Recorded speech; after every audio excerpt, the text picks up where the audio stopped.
Welcome to Biohackers Live Show. My name is Teemu Arina. This is streaming right now to Biohackers Handbook channels, Biohackers Summit channels, Biohacking Secrets channels. Our guest today is Anthony DiClemente, and also Siim Land's channels. He's going to be joining in within this conversation as well. So welcome, everyone. Today's topic, if we take a look at my screen, is biohacking secrets to upgrade energy and focus. Our main guest today is Anthony DiClemente. Anthony DiClemente is an author, trainer, and biohacker. And what I really like about him is that he's really implemented biohacking in a very holistic way in his life and with his clients. And he's a wealth of knowledge when it comes to biohacking information and how you can upgrade yourself. And he's going to be sharing some of the proven, tested, and science-based methods for optimizing performance, health, and focus. I want to remind you also at this point that Anthony DiClemente is speaking at the Biohackers Summit event, 1st and 2nd of November in Helsinki, Finland. So is Siim Land as well. And actually, we still have this week, we have discounted tickets available. And if you've never been to Finland, Finland is the home country of sauna. And we have this wonderful sauna area of traditional Finnish sauna, infrared saunas. There's also cryo chambers. There is even a photobiomodulation sauna. We have everything there. And you can also dive into some of these experiences in guidance of some of the top Wim Hof method practitioners from Europe, as well as Finnish sauna shamans who can guide you through some of these experiences, maybe even Latvian if we get them over there. And that's kind of one of the best ways to experience a conference also in terms of recovery. And Anthony was with us at the Biohackers Summit in 2016, and we had a pretty awesome smoke sauna experience as well in Finnish wilderness, and he gave a keynote also at the conference.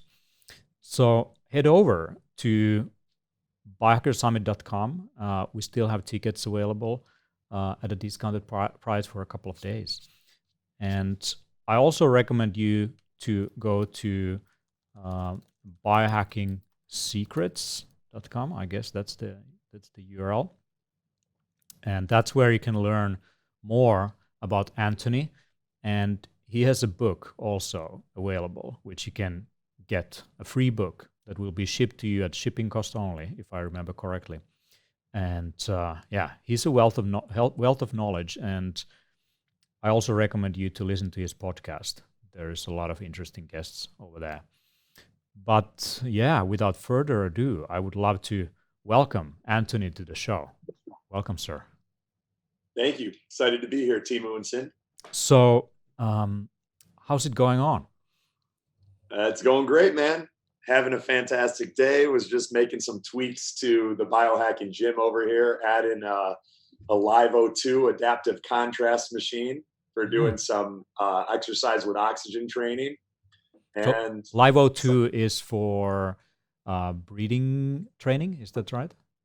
Yeah, you fill a reservoir with oxygen, and then you can do sprint intervals at very low oxygen and then recover at very high oxygen for improving energy production and mitochondrial efficiency. So moving some things around in the gym to have that type of interval training a regular part of the week.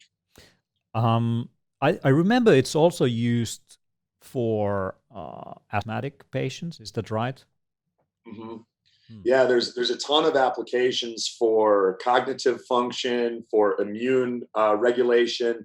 You can combine it with saunas to improve the function of white blood cells and oxygenation in the body. So there's a lot of very, very exciting ways that you can use this adaptive contrast or exercise with oxygen training. So I'm pretty pumped to get it a regular part of my routine as well. You have something on your nose. What's that? Yes. So next to me here, I don't know if the camera will catch it. You can see at least the edge of it. Next to me here, I have a molecular hydrogen inhalation machine. and I use that when I work just for no extra time. It's a very, very small intracellular antioxidant that helps to neutralize free radicals like peroxynitrate and some of the things that can accelerate the aging process and cause double-stranded DNA breaks. So I'll use it during my meditations. I'll use it when I'm hanging out with other biohackers like you guys, and doesn't take any additional time out of the day, but provides cognitive and physical benefits. Pretty cool. Wonderful. I'm drinking from my traditional, actually, cup. This is like a traditional Finnish. It's called kuksa. So this is made out of I don't know what's the name in English, but this growth, this kind of abnormal growth on a tree. And there is some reindeer bone also on this cup here. And what's inside is actually my favorite cup of coffee. So I have some really nice single origin, high altitude beans from Central America. And there is also some L-theanine in it and some lion's mane extract. So I'm going to use this during this conversation to really kind of elevate my presence. And what I really also like about drinking from a cup like this is that the wood will it will absorb some of the taste. So I'm always using this cup specifically to drink coffee, and it really rounds up, and there's this nice wooden taste also that kind of gets into it. So that's one of my favorite ways to have a nice cup of coffee. I dig it. That's why I love hanging out with you guys. These conversations turn into like fun show and tell episodes. Yeah. Share all the stuff we're doing. Behind me, you can also see some jars. So we are at the Biohacker Center studios here in Helsinki, Finland. And there is every possible superfood and supplement on the planet that you can use to make some upgraded smoothies. So I would love to hear, what is your kind of go-to beverage? What you like to kind of get yourself going, let's say in the morning, or perhaps for a podcast like this, or for the gym? Like, up to you to choose which beverage you describe. Yeah, most of my days start pretty similarly. I wake up and I hydrate. I have a fridge filled with something called a Hydro Shot. It's a product made by H2 Bev. It's a molecular hydrogen canned beverage. They've got a patent on the technology for having the highest concentration of H2 gas in their canned beverage. That H2 gas is the same thing that I'm breathing in right now. I'm a big advocate of molecular hydrogen and utilizing that technology for upgrading performance. So I'll start my day with a few cans of that. Possibly some Kangen water. I usually make an apple cider vinegar drink in the morning with either Topo Chico or San Pellegrino. Carbonated water. You get a little bit of an added benefit from that carbonated beverage. As you know, the CO2 gets absorbed. You get a little bit of an improved oxygen dissociation from hemoglobin. So a lot of people will simply look at blood oxygen saturation as a metric for how well oxygenated we are, but really we're only able to utilize the oxygen that is dissociated or freed from hemoglobin. And as you guys are well aware, acutely increasing the amount of CO2 in your body can improve the amount of oxygen that is available. So I'll make an apple cider vinegar beverage with some carbonated water, some lemon or lime, and then sometimes I'll add chlorophyll or other oxygenating compounds like that. And then later in the day, I'll usually do green juice. So I'll use a masticating juicer, not one of the centrifugal juicers that a lot of people use that actually tend to denature the enzymes and nutrients in the juice.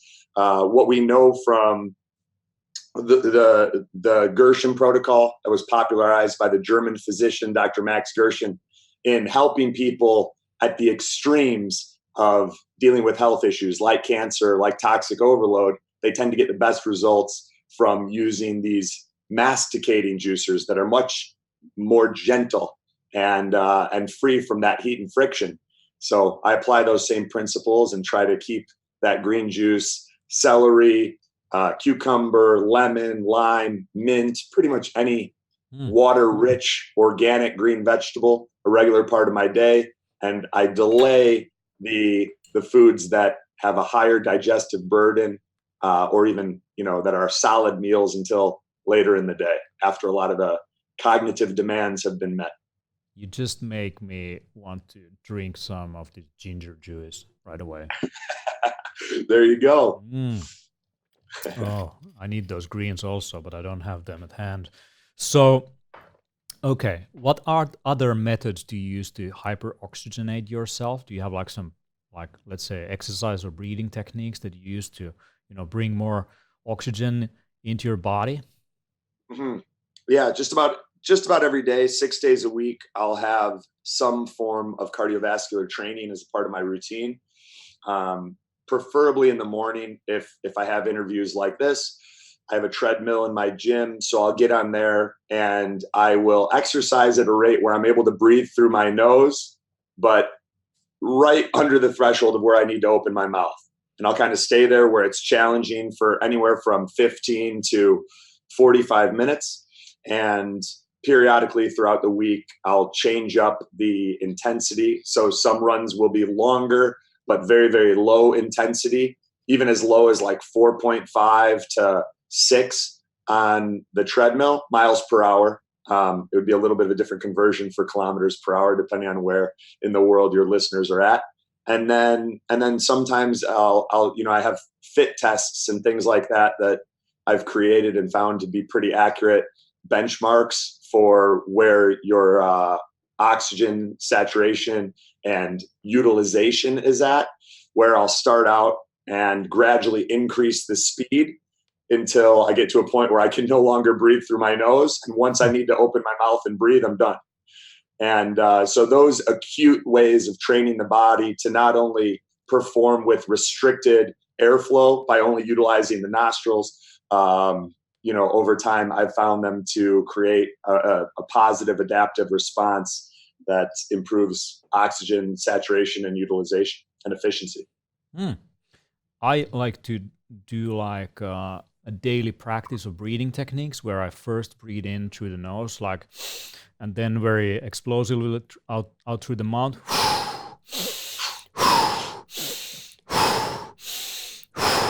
And I usually like to also open up my shoulders when I inhale, and kind of bring my shoulders forward when I exhale.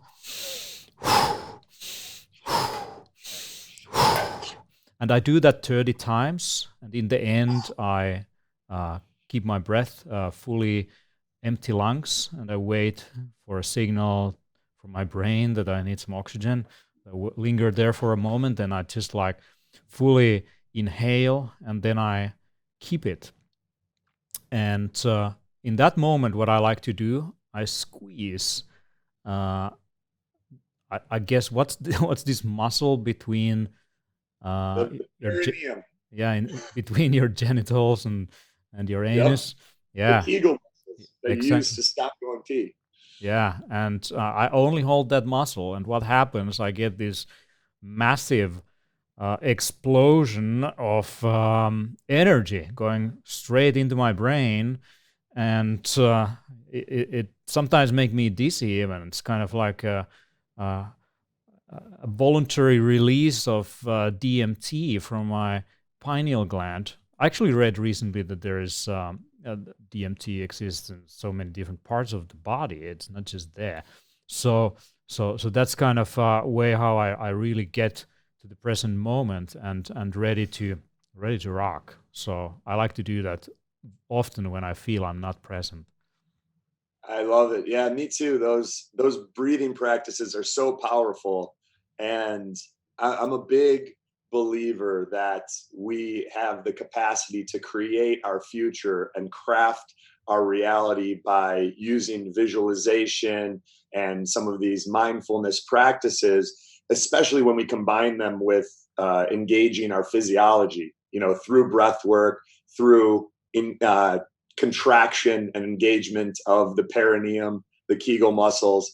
And I love doing those things too, and taking those moments to think about where we're headed with our life, where we want to steer the ship, what type of course corrections need to be made.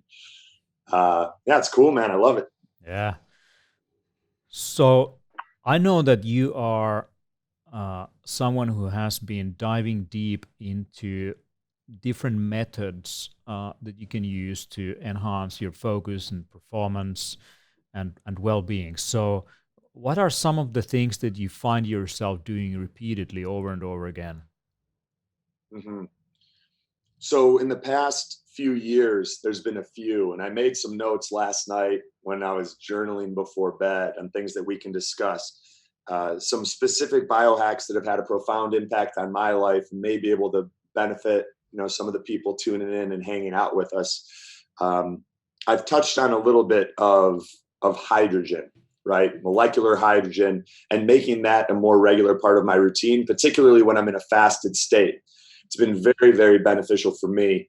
And the three ways that I've found to best integrate hydrogen for myself and for clients, I mentioned the hydro shots. I really, really love those. They're a little bit expensive, so there are more affordable options like the magnesium-based tablets that dissolve in water. I utilize those a lot when I travel for minimizing jet lag and making sure that wherever I'm going, when I hit the ground, I'm landing fresh and quickly adjusting to the time zone in the new destination. So I'll be doing that when I fly to Helsinki in November to hang out with you guys. That's one method. Number two is the Halcyon molecular hydrogen inhalation unit. So there's a lot of research on inhaling molecular hydrogen for cognitive performance. And I believe that, the extremes inform the mean. We can look at the people that are dealing with things like Alzheimer's, dementia, Parkinson's, which my father has. And the interventions that work best for those individuals have a strong case can be made that they can also be utilized to improve cognitive performance in healthy people. So I've found that inhaling molecular hydrogen for anywhere from an hour to 2 hours a day, you want to pulse it. Otherwise, the benefits are substantially decreased. That's another tool that I've used and found very helpful. And there's some pretty exciting studies that we could link to in the show notes if the listeners would enjoy that. And then the third is a little bit more controversial, but it's actually been the most beneficial, not only for me, but for a lot of people in our community. And that is a protocol of diluting 35% food grade hydrogen peroxide. So this is where we're a bit on the edge of the more we push the limits of things and try to reap the benefits of implements that are on the cutting edge, the more we tend to not necessarily have the clearest understanding of the mechanisms through which they work, if that makes sense. And what we do know is that when you dilute 35% food grade hydrogen peroxide, we tend to see an improvement in focus, energy, cognitive performance, cognitive endurance. And the chemical composition is H2O2. There's a lot of different theories, and there may be some validity to all of them. One theory is that H2O2 tends to dismutate into water and a single oxygen molecule that then can have a cleansing effect on parasites, viruses, bacteria in the body. We know that our own immune system uses hydrogen peroxide as a signal to identify and flag molecules that need to be addressed by our immune system.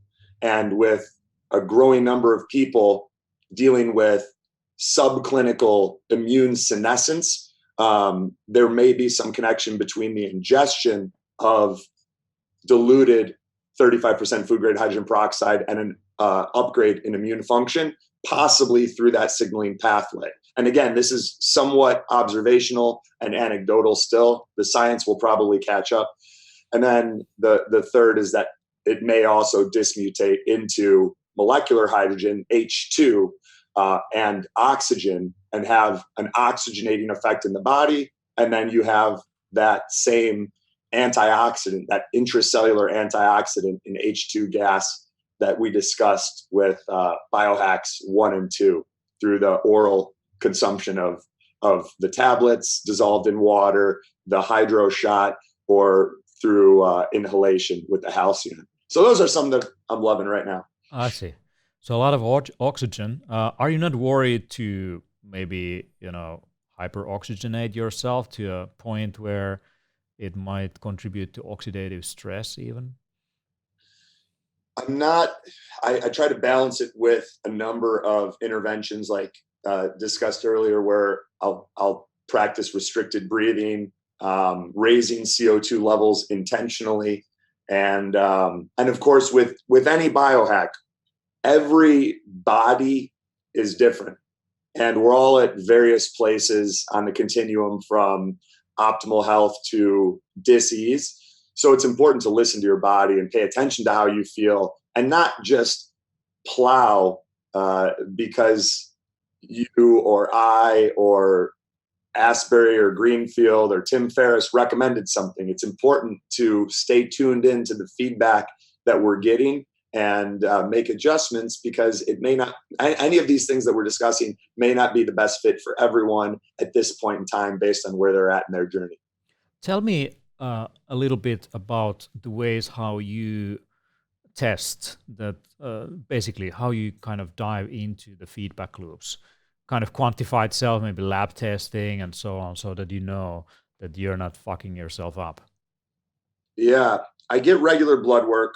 I utilize a number of different tests from a few different companies, and I use those as a benchmark. For a while, I was so deep in testing with so many different tools that it was taking up a prohibitive amount of my day. And it got to the point where I didn't have a high degree of confidence in any of the testing methods that I was using. If you're using a pulse oximeter to measure blood oxygen saturation, but you don't know how much of that oxygen is able to be utilized, it's not the best benchmark. If you're checking your blood pressure, your pulse, or your respiratory rate, things like that, there's a lot of scenarios where these tools and testing methods for quantification are not accurate. You have the Oura Ring, which I used to love. I don't wear it anymore. I think that. Why is that? I found that I'd reached diminishing returns with the feedback that I was getting from it. And I think that I didn't feel good when I was wearing it, honestly. And I'm not sure if that was related to the low level of radiation that it does emit. I do put it in airplane mode a lot of the time, but it would pop out of airplane mode. And once I kind of got to a point where my deep sleep and my REM sleep was where I wanted it to be, I knew the cause and effect relationships between the habits that would facilitate a high amount of deep sleep and a high amount of REM sleep. And I knew when I wasn't doing those. I didn't need the ring to tell me. And yeah, I mean, I like it. I think the technology is great, especially for people that haven't done that work. For me, I wasn't getting a lot of feedback that I could use to make practical changes to my routine, and to the interventions that I was choosing. The way how I see technology, and especially wearables and quantified self technologies, is that it's like, practicing martial arts. You learn a specific weapon. The moment when you master it, the ultimate mastery is to be able to go empty-handed, to not really need the weapon.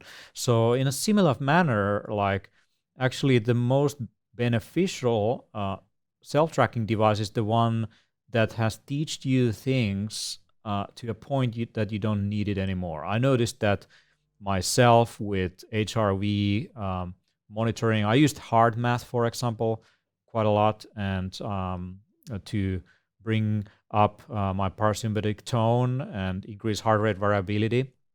And that was a really practical tool to learn that in real time. But once I kind of figured out like how I do it, I can do it very predictably without using a device. So then I don't need it anymore either. So is there some specific measurement tools and technologies that you find yourself using occasionally?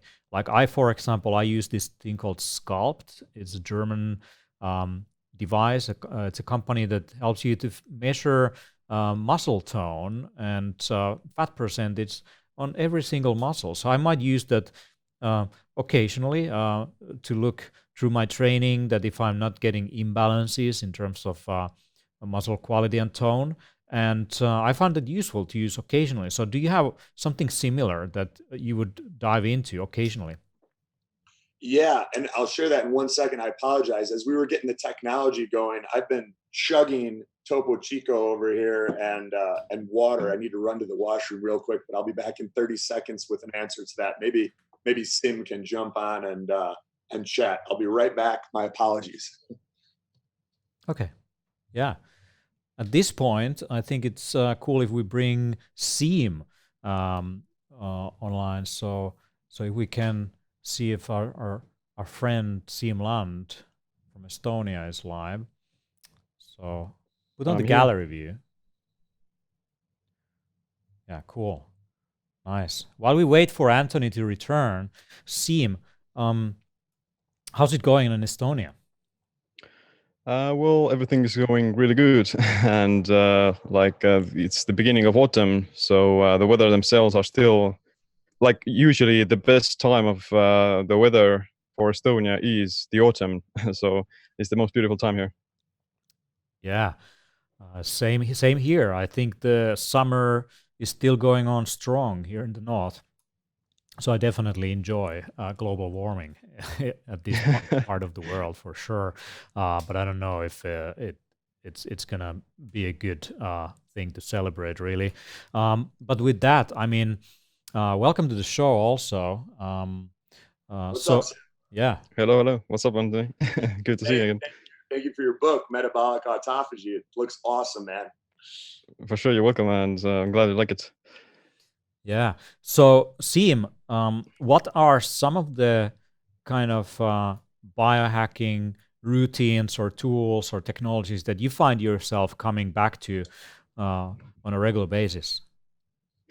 Well, I think you put it really good in a sense that the best kind of technology you want to pay attention to is your own self or your own body. And I'm always constantly trying to listen to that the most rather than try to rely on any tool or gadget. But with that being said, I still think that there's still a lot of use for these things, especially if you're like trying to build certain routines or find certain patterns, so to say. Like a lot of people who are struggling with their sleep, then using some sort of like a tracking device like the Oura Ring can be very useful for just knowing what's their sticking point, so to say, and like even like measuring your calories or whatever else biometric statistic they would want to pay attention to. It's all very useful, but most of the time I'm just sticking to the good old Oura Ring because I think that's like the biggest let's say results come from just optimizing your sleep, in my opinion. Right. Yeah. In terms of Oura Ring, I'm looking at the HRV value, and recently I've also started looking at body temperature fluctuations, some of the more rarely looked at values. But over time, what I find useful using these kind of technologies is actually the long-term data that you get out of it. So especially, looking at seasons, looking at changes in my work or travel schedule, and seeing how, let's say, my resting heart rate over time is even 1 or 2 up the normal baseline or lower. So I often can relate that those numbers have behind them some true changes in my lifestyle and patterns, and also seasonality seems to affect things like that. So body temperature and fluctuations as well as resting heart rate. So yeah, Anthony, in terms of the things that you come occasionally back in terms of measuring and figuring out, like what do you find useful? Yeah. So where I'm at right now, I've mentioned that the path that got me here was a lot of quantified self type tools. And then I started noticing that I was just getting annoyed by how much time they were taking out of my day, and that they weren't adding a lot of feedback that I could put into practice to make adjustments to my daily and weekly routine. Or they weren't providing breakthroughs that that elevated my performance in body or mind, or even just in overall quality of life. So the places that I spend the most time now tracking are probably a little bit different, but I'll share some of them with you guys, and maybe they'll be of service. I have identified about 8 things that for me have the greatest correlation with my quality of life and how I feel. And these are things that I set out to do every day. I don't do all of them every day, but I have a checklist on my refrigerator with those things. And I actually check them off as they're done throughout the day. You know, waking up in the morning and doing a meditation using my Muse headband while breathing molecular hydrogen. That's one of them, for example. Doing my apple cider vinegar drink and taking my empty stomach supplements. That's another example. Getting a workout in and including some of that cardiovascular training that we discussed earlier in our conversation. That's one of them, right? And I know that if I'm hitting about 30 of those habits on a weekly basis, it's a pretty good week. Those weeks I tend to get more done, I tend to feel better, etc. So that's one thing that I track. It's not an Oura ring, it's not my blood pressure, it's not my blood oxygen saturation levels. I'm tracking the cornerstone habits that for me have the greatest connection to my quality of life. I use this device that I was turned on to by Nick Pino. It's called an ENV RD10. It's a radiation meter, and I use that to make sure that all of my environments are optimized, and particularly low in microwave radiation. So it's when I'm working at home, it's easy. I know that if I'm in RF mode, I'm going to have less than 2 green lights, and with the sound on, it's not going to be beeping, right? But when we travel, our environment changes. And I've noticed that depending on where I go, how much sun there is in my new environment, how much time I spend outdoors in nature, breathing fresh air, connected to the earth, in natural bodies of water, if I'm staying in a skyscraper hotel versus an Airbnb home, all of these things matter. So I bring this with me, and I use that to make changes to my environment so that the invisible becomes visible, and I'm not exposing my cells to biological signals that are going to adversely impact cognitive performance and health. Right. So I do pay a lot of attention to this on a daily basis. Oh, I look at my body. I love both. I love both examples, really great ones. I used to have like Post-it notes on the back of my phone. Yeah. And I did the same, like a manual kind of list of things that I went through. And sometimes, I mean, we have all these apps, but if you stick something on the back of your phone, that makes a lot of sense. There's some nice apps also to track, daily habits. I enjoy really an app called Way of Life. There is also another one called Habit Bull. And I also know of another service called Habitify. So there's a few of those that are really not about tracking the to-do items, but really tracking the habits, the daily habits. I would, before going back to the electromagnetic radiation and what do you think about that, what else do you have on your daily habit list? I think the audience is on the edge of their seats to know. Yeah, so it changes. It changes with time. So I reevaluate it every 4 to 6 months, and I just updated it somewhat recently. One of the things that I have on there is play and social. Am I getting out of the house? Am I connecting with a community, or going on a date, or meeting up with someone that has similar interests and values? That's a big one. Stopping eating within 3 hours of bedtime is a big one. That's one of the things that the Oura Ring helped me realize has a massive negative impact on my deep and REM sleep if I eat too close to bed.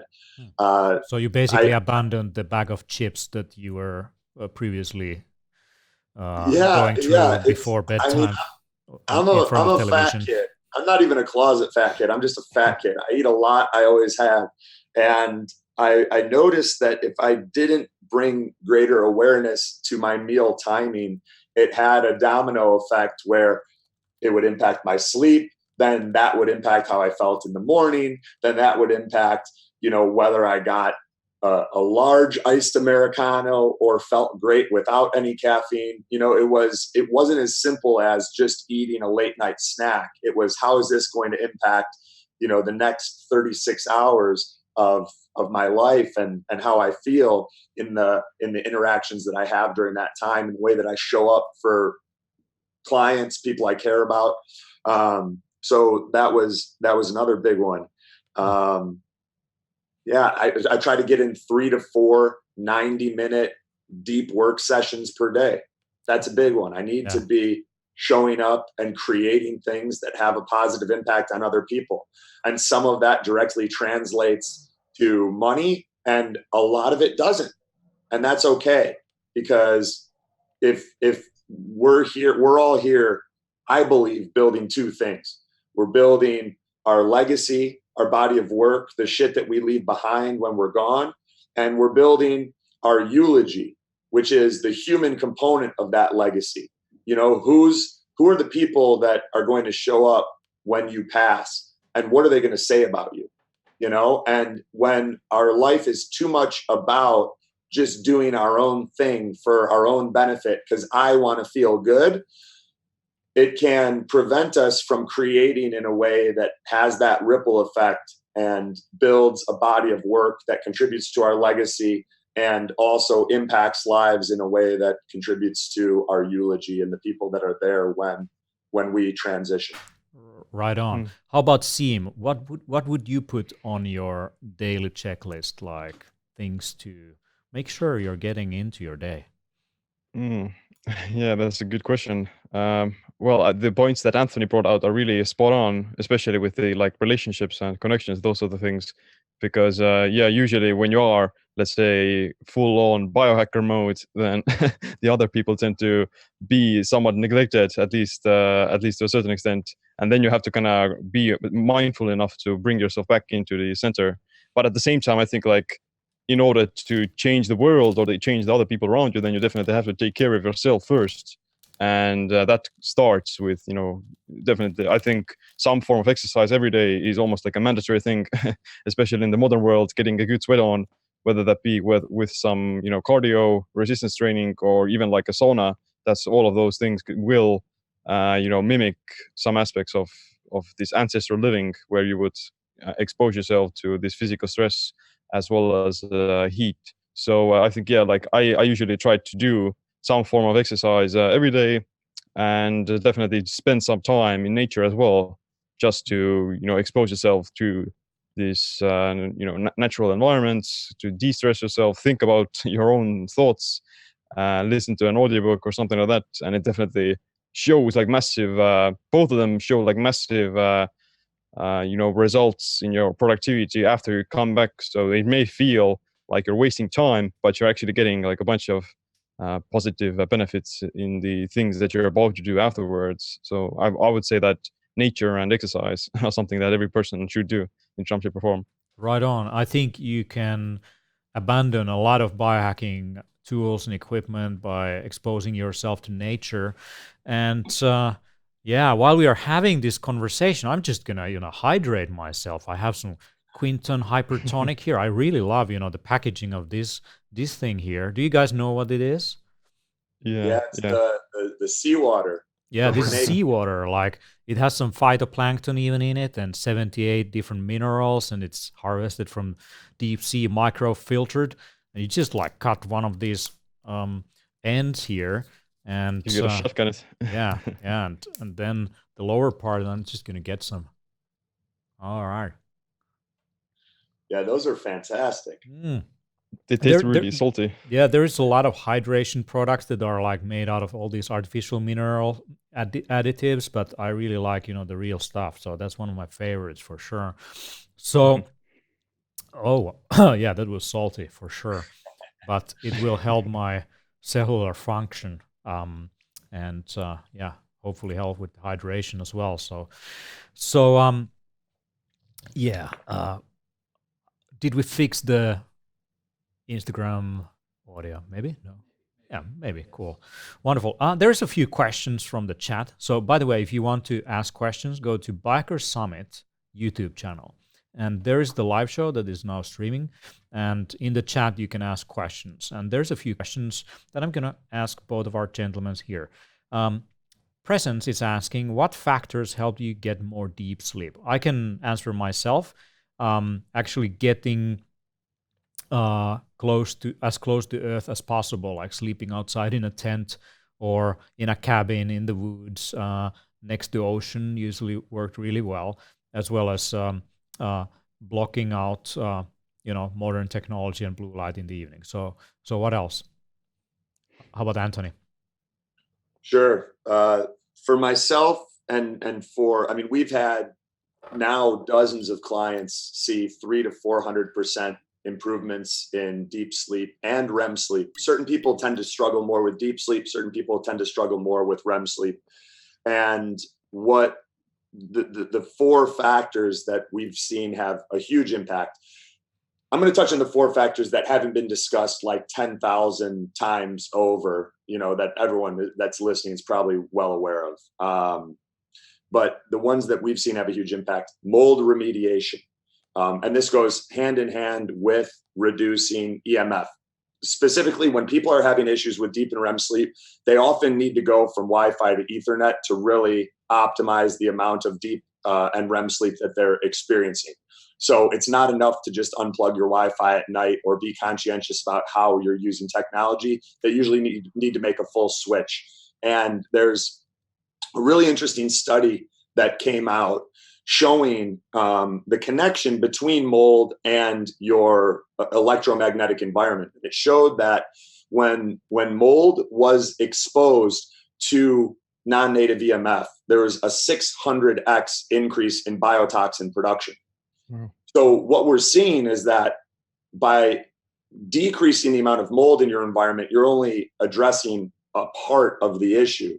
It needs to go hand in hand. There needs to be mold remediation along with a substantial decrease in the radiation, the microwave radiation that you're exposed to. So by going from Wi-Fi to Ethernet and then remediating the mold, we kind of get that 1-2 punch in play that helps a lot of people.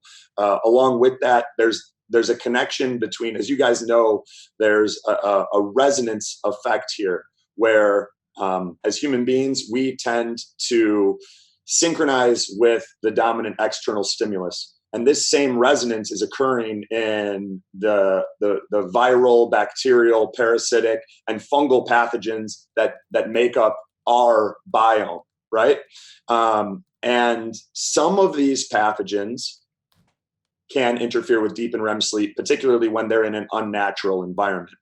So we've seen kill protocols that are natural and some prescription protocols for decreasing pathogen load, bacterial, viral, and parasite, have a significant improvement in deep and REM sleep that the individuals undergoing them experience. Those are some of the biggest ones. And then you've got, don't eat too close to bed, make sure your room is black and cold, and all of those sorts of things. You can add CBD, you can add 5-HTP, depending on where your neurotransmitters are at, and those things will give you a boost. But the environment, EMF, kill protocols, and mold are three of the biggest that are overlooked and not addressed in the dozens of books on sleep. Getting nature, all that sort of thing. Wow. How about CM? Yeah, those are really good tips, and those are probably one of the biggest ones that people don't even think about, like mold and EMF. But I would maybe add cortisol and stress to the mix as well. So I would imagine most people are sympathetically dominant, and they are experiencing too much stress, especially around their bedtime. So yeah, definitely making sure you're not overstimulated by things like blue light or even like entertainment and social media. Those things psychologically can wire you up as well.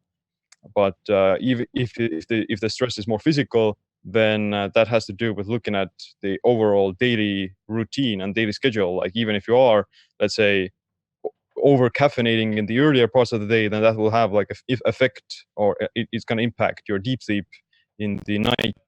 So yeah, like making sure that you don't expose yourself to like overworking, too much, random stressors. And even if you are, let's say, too stressed out by the end of the day, then taking some sort of like adaptogens or like some herbal teas, something just to calm yourself down, that can really be very useful for just psychologically as well as physically preparing for going into deep sleep. Yeah, this is huge, and Sim kind of reminded me of something that I think is important to address.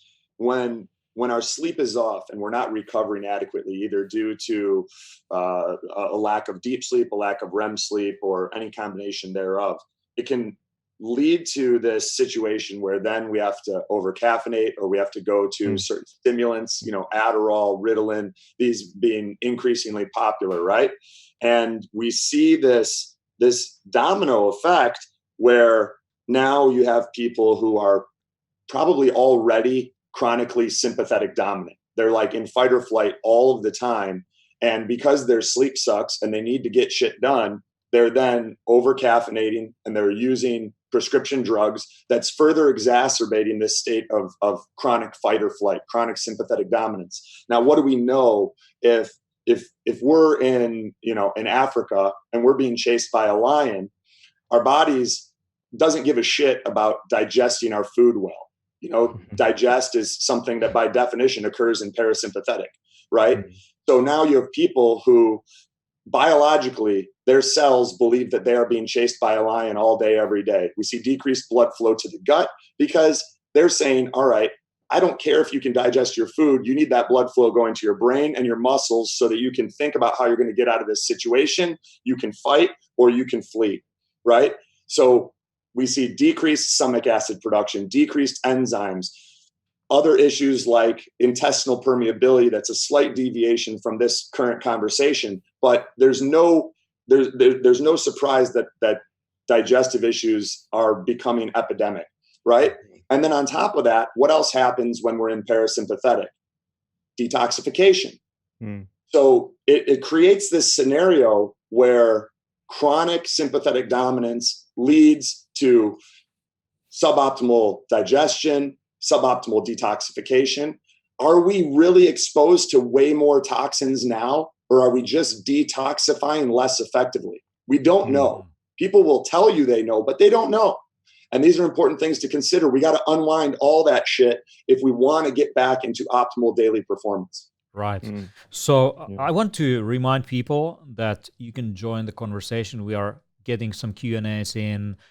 You can just join the discussion by going to biohack.to/Anthony. So biohack.to/Anthony.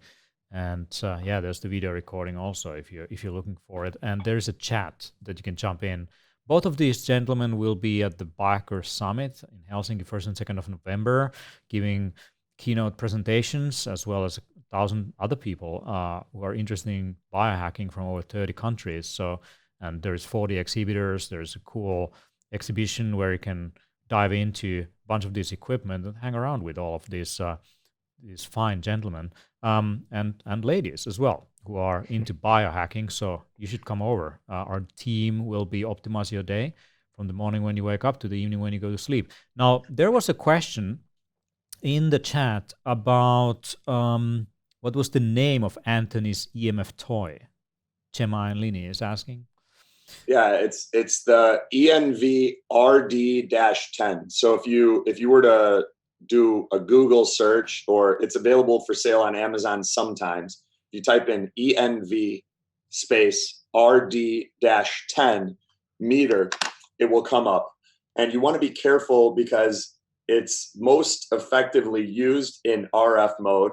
So that's what's going to be looking at your wireless exposure to microwave radiation. And you want the sound on, and you want to make sure that you've got less than 2 green lights and no beeps in your work, sleep, chill environments, and when you're utilizing technology like your cell phone, laptop, computer.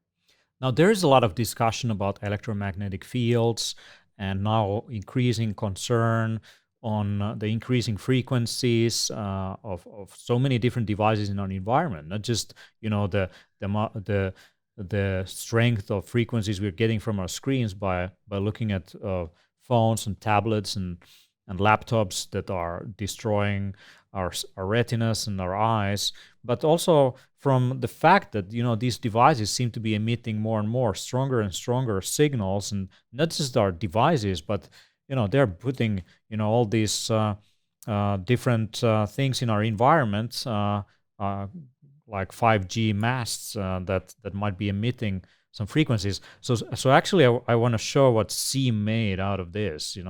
Let's play this, and yeah, let's go on. Hey, what's up? My name's Seem, coming at you from beautiful, natural Estonia, and I wanted to make a video about what is that?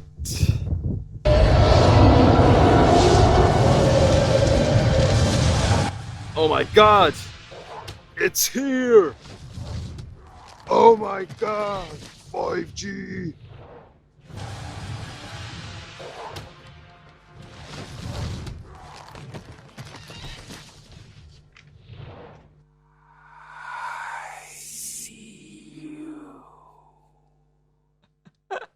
So yeah, there's a lot of demonizing going on in terms of 5G, 4G, and all these things. I know you guys are reducing your exposure to these frequencies, and I bet Anthony, who just disappeared, I guess he was destroyed by a 5G signal. I only see some cords, so I assume that he's kind of fully wired up and doesn't use wireless. So how about you, Seem? Like, are you afraid of wireless signals?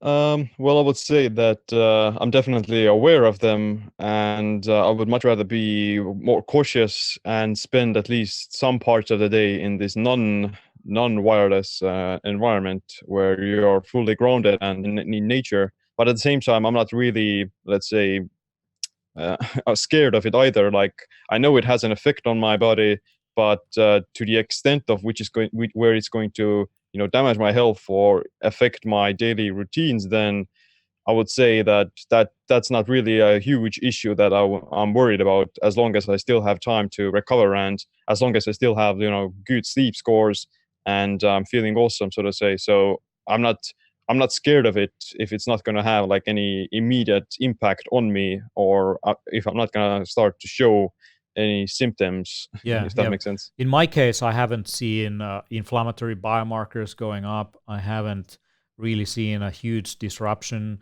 in my sleep quality. But yeah, there is something when it comes to deep sleep that I notice when I'm in an environment that doesn't have any electric devices around. But I would bet that it's even more about the fact that I'm mostly connected to earth and grounded, like rather than being in an apartment building or in a city environment. So with all kinds of sounds in the background, so with nature sounds and all that.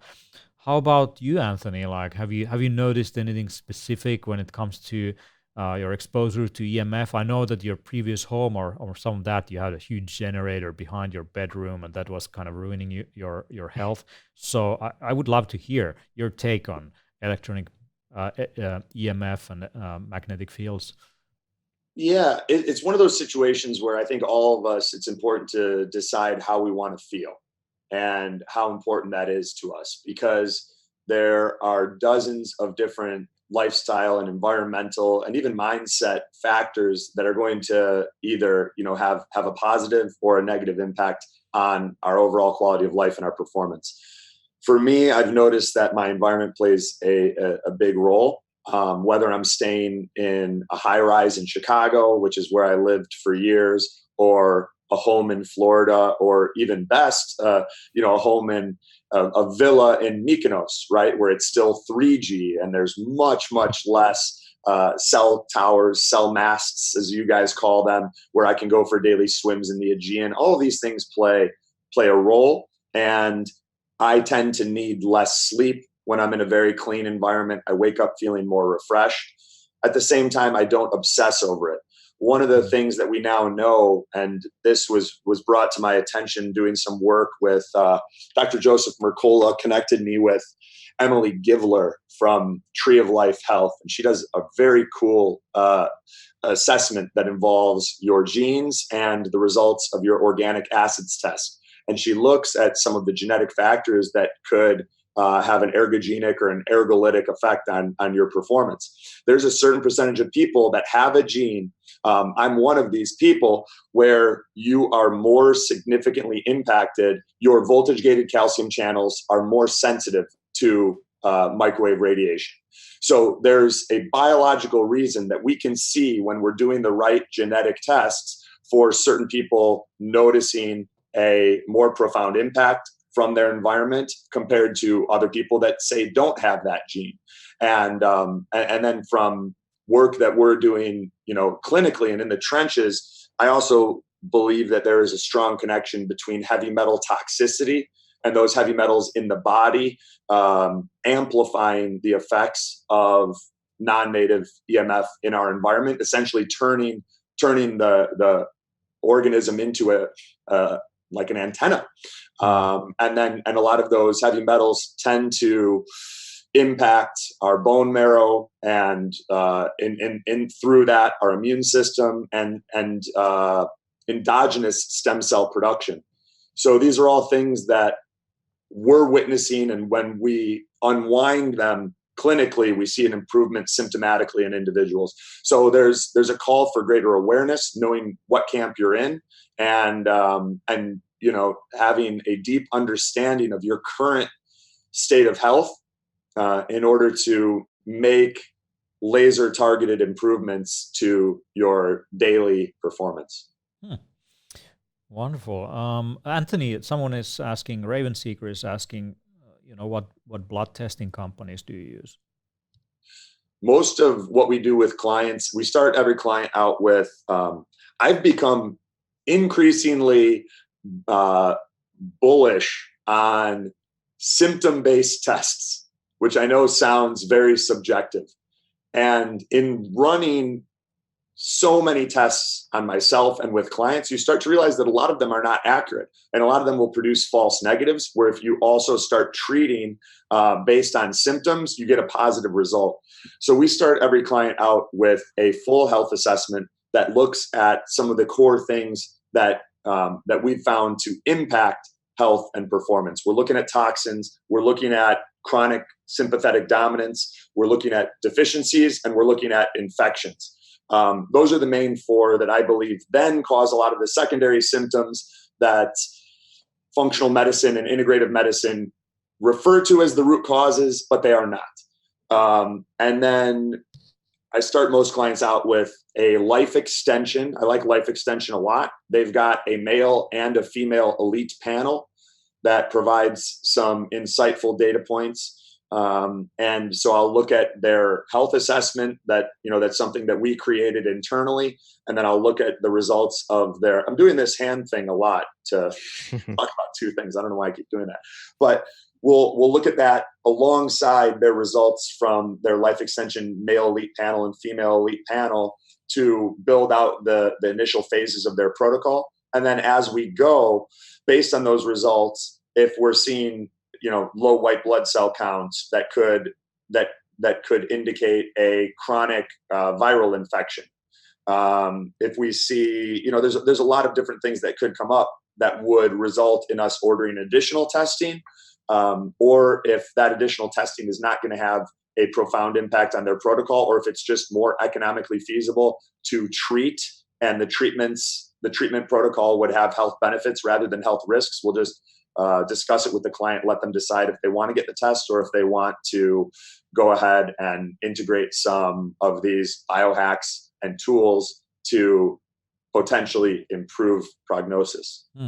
Yeah, we contributed to a lab testing battery of lab tests actually called Health DX. So Health DX in Finland, it's already available and it's going to be internationally as well. And it comes with documentation on your lab results that is around the size of a biohacker's handbook, so around 500 pages of interpretation of your lab results, and that's designed by Dr. Olli Sovijärvi. And we look at general health, metabolics, we look at hormones, there is tests that look at inflammation, nutritional status, looking at micronutrients, macronutrients, fatty acids. There's a lot of things in there, and it's full blood analysis, by the way, so it's not woo-woo stuff. And one thing there definitely is hormones. There's actually a question in the chat from Mike X on best hacks for testosterone. I would say lifting heavy weights is a really good one for that. And also reducing stress in different ways. If you are struggling with high estrogen or stress hormones, then I would definitely look at supplementing with things like nettle root. Nettle root has shown to bind to sex hormone binding globulin, leading to increased levels of free testosterone. If you combine that with some pine pollen or something like this, you can increase it temporarily, but there is nothing better really than going for some heavy duty exercise. And what about you guys? What do you think?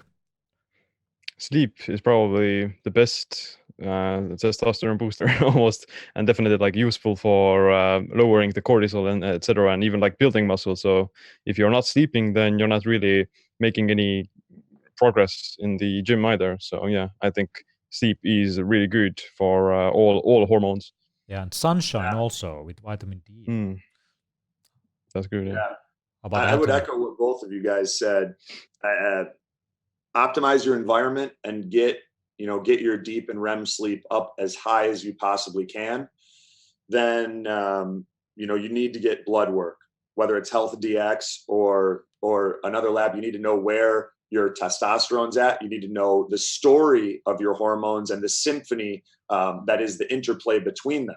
For some guys, their testosterone is going to be just fine, but then their sex hormone binding globulin is going to be through the roof, rendering a lot of that free testosterone unable to be utilized. So you can't just focus myopically on testosterone. You got to look at the symphony and then figure out the story of what's going on. For other guys, it's going to be high estrogen, and they're going to want to utilize. I really enjoy Quicksilver Scientific, their liposomal nano-encapsulated DIM. 4 pumps of that under your tongue, swish it around for 30 seconds to a minute twice a day, can have a profound impact on lowering estrogen. But you also need to ask questions and go deeper. Why is the estrogen high in the first place? Is your liver backed up? Are you dealing with liver issues and you're on a ketogenic diet that's further burdening your liver because you lack the ability to process fats? It's not cut and dry, and the people that are looking for easy answers are going to be left behind, because we're all evolving and we're developing a greater understanding of human biology and the complicated interrelationship between everything. Right. Actually, Health DX is probably going to be at the Biohacker Summit. We are still kind of looking into how to get like a blood sampling station going so that you can give like, I don't know, like 15 vials of blood and faint and then get results online for your results. Jump in the sauna and the cold plunge pool. Yeah, it's a good combination with the cryo chamber and then going for that. But anyway, if you ever kind of wondered like where your values are, that could be, at the conference. You could give a blood sample and get some of the results in and figure out where you are. And if you're a lady and you're considering like, oh my God, these guys they're just talking about testosterone all the time. Actually, it's beneficial for women also. But most of the labs are looking at testosterone where it's not sensitive enough, the test, the way how it looks at testosterone. So those are undetectable in ladies often in most of the labs. So what we deploy at Health DX is a high sensitive testosterone test. So it actually detects the values also in women. And why would you be worrying about testosterone as a lady? Is basically for energy and mood and also sex drive. So So there you have it. A little bit goes a long way for sure. Now, there's a question about David Weinstein is asking about EMF. What senolytic protocols are you guys using to deal with dormant cells? Any takers? Fasting. That's it. Yeah. Fasting. Yeah. You can do some maybe like a bit of longer fasting, as well as take some of the autophagy boosting supplements as well that can stimulate like liver detox, etc. So I myself tend to use maybe like some berberine during a fast sometimes, or even on days where I'm eating, you can take it a little bit. But yeah, generally I think some form of fasting combined with some sauna and even like regular cardio or exercise, all of those things can help to promote the process of clearing the cells. Yeah. So basically, these senescent cells are zombie cells that are lurking in there, and um, not dying as they should. And I guess autophagy is what we want to activate in them. And there is a bunch of compounds that have also been detected to be helpful in this process, but yeah, nothing really kind of beats fasting. But I want to add a little bit, like it's especially good for this conversation that we've been having about EMF. So actually, EMFs can stimulate autophagy a little bit, just because like it causes cellular stress to your body, and then the body activates autophagy like a defense mechanism. So it's definitely not the best way of doing it, but at the same time, you can see that okay, although EMF and those things, they are like, I would say that they're, in most cases they're not useful. They would much rather have like a slightly negative effect, but at the same time there's light at the end of the tunnel, so to say, that you can hope that although those EMFs are damaging you, that you can say that at least they activate autophagy to a little bit. Yeah, there's a few compounds that I would take. One of them is quercetin. Quercetin has shown to be beneficial, at least in animal testing, to reduce senescent cells. And the other one I would go for is the different polyphenols and compounds that you can find in, let's say, green or black tea. So these theaflavins have they have impressive safety record, and they can definitely help you to get rid of some of that crap that's lurking in your body. So there you have it. Yeah, and I would also add three things. One is detoxification, because we need to remove the things that are preventing our immune system and this process of autophagy from functioning properly. When our body is unable to identify cells that need to hit the road versus cells that are healthy and performing the way they should, a lot of that has to do with toxic overload. So getting rid of some of the metals, getting rid of some of the pesticides and the viral and bacterial and parasitic and fungal pathogens and microbes that can complicate matters. The autoimmunity that can result from toxins of choice, for many people, grains, dairy, alcohol, especially in the presence of intestinal permeability, can interfere with autophagy. Right. Okay. If anyone has some more questions, the chat is open for that. At this stage, I would love to hear. You mentioned previously, before we started discussion, Anthony, that you have some specific protocols that you have tested and to be proven to be helpful for you in terms of biohacking. Let us know a little bit more about perhaps some of your protocols.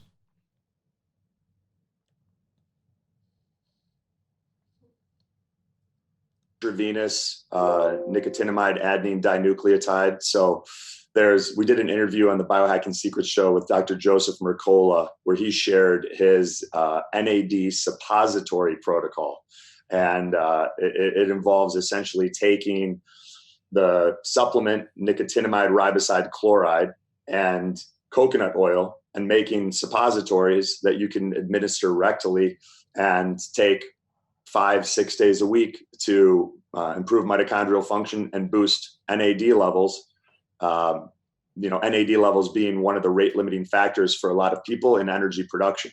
So that combined with somewhat regular NAD IVs has been very, very helpful for me. If I'm going to be traveling, I just traveled for 3 weeks. I was in Mykonos and Tel Aviv and then Ibiza, Spain. And beforehand, I loaded up on NAD and via IVs and suppositories. I did a lot of the fasting with hydrogen that we've talked about and some of these fasted workouts. And I felt amazing. I adjusted very quickly to the new time zone. And even at 3 weeks in, my friends that just came for the tail end of the trip were like, your energy's through the roof. What are you doing? And I'm like, well, I'm putting some things in my butt and doing a lot of weird things, but it's working. What do you think about like True Niagen and those sorts of things? True Niagen's good. So they make the nicotinamide riboside chloride. I have used Thorne Niacel that was recently discontinued, and I may replace it with True Niagen. You're paying a bit for the brand name, and there are some other nicotinamide riboside chloride products that are more affordable. So it really just depends on whether you want to pay for the brand name or you can find one that is the same active ingredient at a more affordable price point. Cool. What are some of the weirdest supplements you guys are using? I know that Siim, you have some weird mix of herbs that you made yourself. Yeah. Like I call it like the AMP activated autophagy activator. So it's basically like a mixture of different herbs and polyphenols and other spices that promote autophagy and indirectly also promote the other pathways related to that, like AMPK and so on. So usually you can put things there like turmeric, ginger, ginseng, cayenne pepper, black pepper, berberine, those sorts of things. And yeah, like I usually consume, maybe not every day, but every other day, like on my rest days or so to say, I'll take like a bit of that blend. And I'll what's make in it? Like what kind of herbs, for example? Is it like rosemary or? Yeah, rosemary, even like cardamom and thyme, those things just for the the effects. And yeah, like I take it, maybe I brew myself like a tea out of it, so it's almost like a very it's virtually 0 calories, and the effect lies in that it tips your body more towards the autophagy zone, so to say, by suppressing insulin and suppressing mTOR, while at the same time raising AMPK. So that's why the name as well. So it's like it's changes the energy status of your body in a sense, and it's, if you consume it like within the fasting window, then that essentially enables you to quote unquote like speed up the process of fasting by going into the autophagy a bit faster. At least that's in theory. I love that. I think herbs are underrated. I think people should be using more of these traditional herbs that they have, rosemary, thyme, and maybe things like nettle. And nettle seeds can be and nettle root, what did I mention, can be very helpful for things like prostate, as well as alleviating any symptoms of hay fever. So there's definitely a lot of interesting benefits, not just for this AMPK activation, but also for immune system in a wider sense. Now, how about Anthony? What is the weirdest thing that you're taking?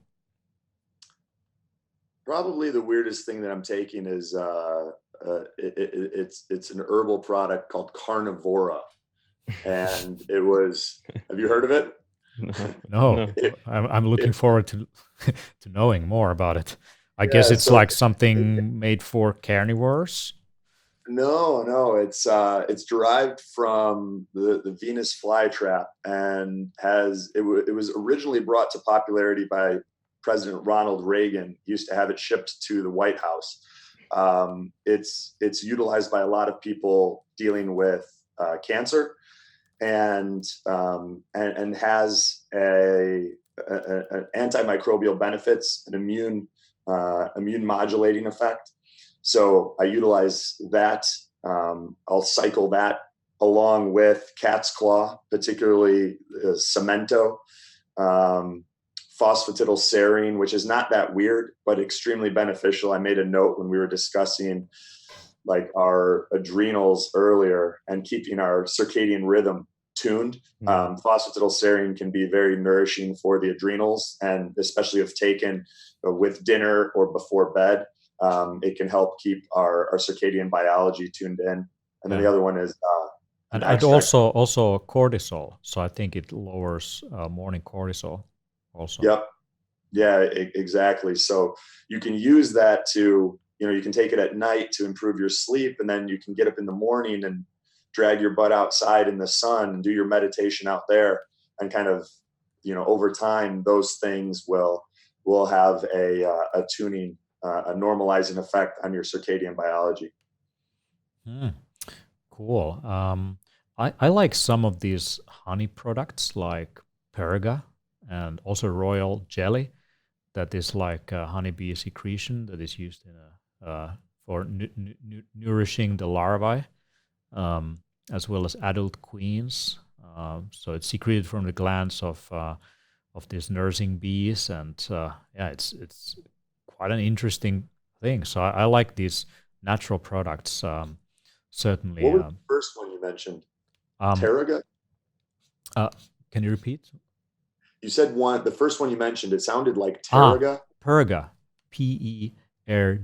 It is the basically the bread that the bees use.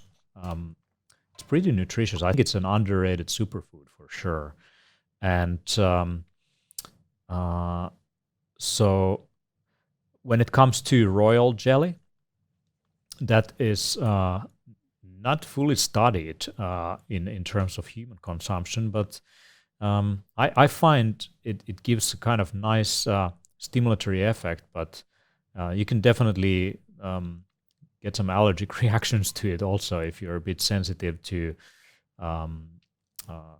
things like some kind of anaphylactic reaction. So I don't know, but works for me.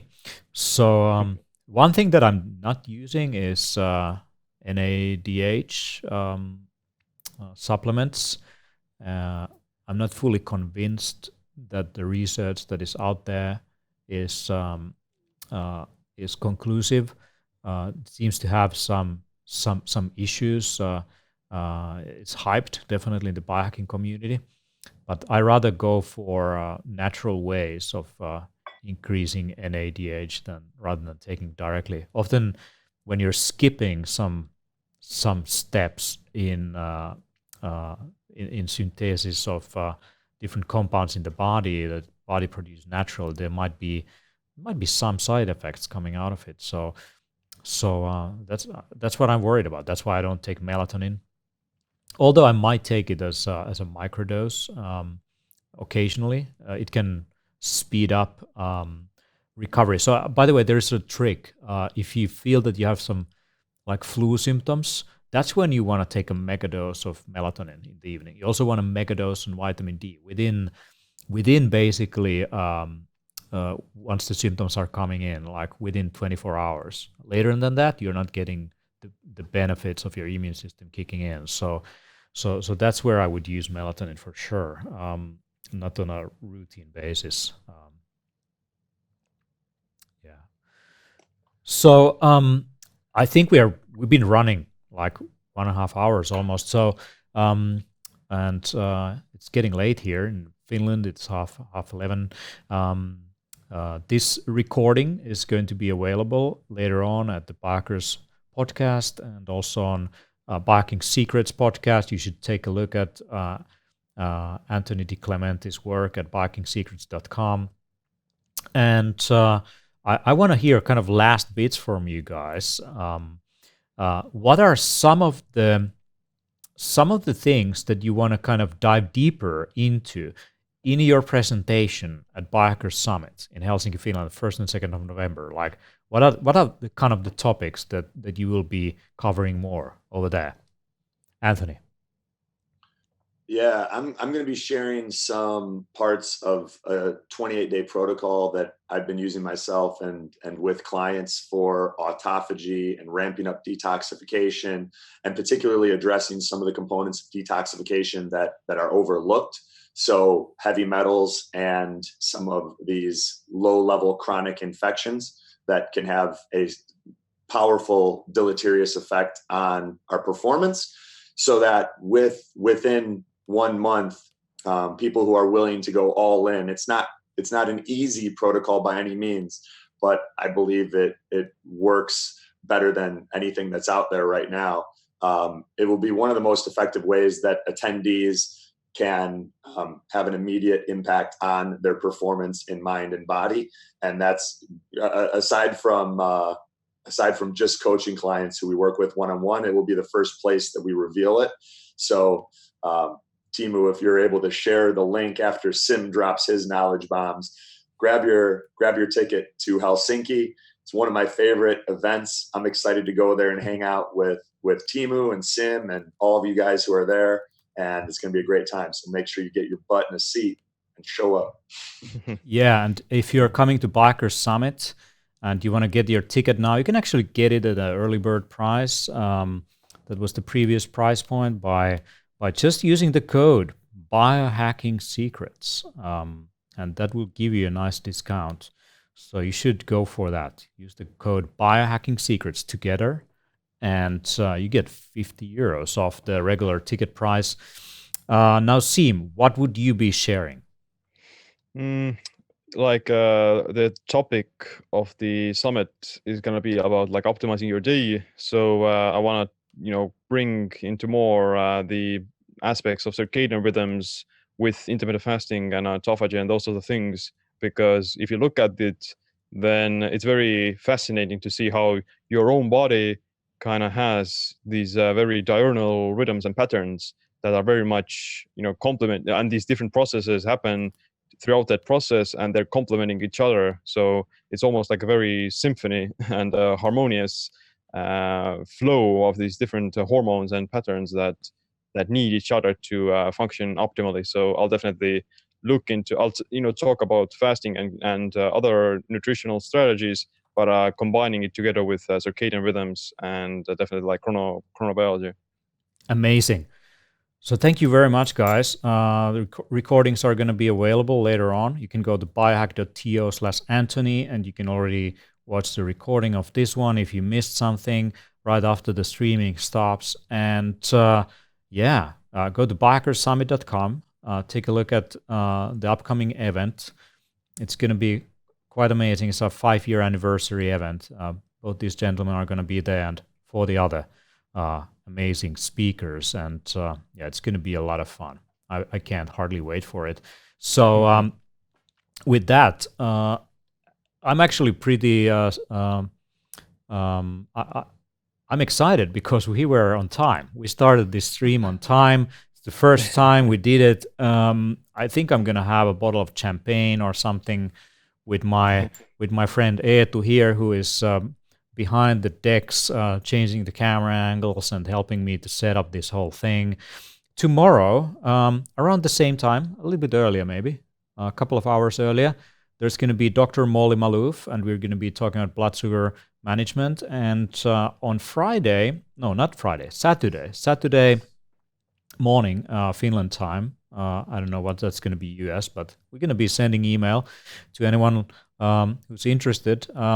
The topic with Jaakko Halmetoja, my co-author, is definitely going to be something nature related and nature connection related. So with all of that, let's have more Bikers live show streams this week. I wish you guys a healthy day, rest of the week wherever you are. And I'm going to have a little bit more of my ginger juice.